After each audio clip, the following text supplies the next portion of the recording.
పార్వతీపురం మన్యం జిల్లా ఏర్పాటు తర్వాత పార్వతీపురం ఐటీడీఏలో గ్రీవెన్స్ లేదు. ఐటీడీఏ పూర్తిగా కనుమరుగయ్యే పరిస్థితులు వచ్చాయి.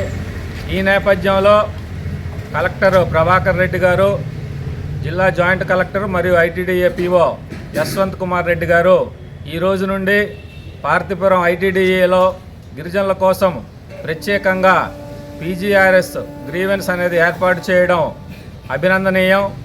గిరిజన సంక్షేమ సంఘం తరపున కలెక్టర్ గారికి, జేసీ మరియు పీఓ అయినటువంటి యశ్వంత్ కుమార్ గారికి ధన్యవాదాలు తెలియజేస్తున్నాం.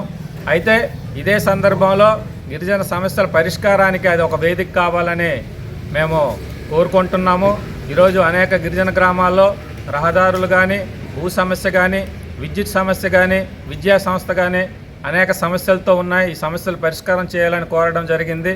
విద్యార్థుల మరణాలు కానీ, అలాగే విద్యార్థులు గిరిజన ఆశ్రమ పాఠశాలలో ఏఎన్ఎంల నియామకం కానీ ఈ విషయాలన్నీ పీఓ గారి దృష్టికి తీసుకెళ్లడం జరిగింది.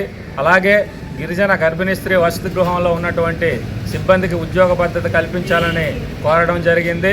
పార్వతీపురం ఐటీడీఏలో కీలకంగా ఉన్నటువంటి ఏదైతే హార్టికల్చర్ కానీ, అగ్రికల్చర్ కానీ వీటికి సంబంధించిన అధికారులకి జిల్లా ఏర్పాటు తర్వాత పని లేని పరిస్థితి ఉంది. వాళ్ళని పనిలో పెట్టి గిరిజన రైతులకి వ్యవసాయానికి సంబంధించిన సలహాలు, సూచనలు, అవగాహన కార్యక్రమాలు చేపట్టాలని పీఓ గారిని కోరడం జరిగింది.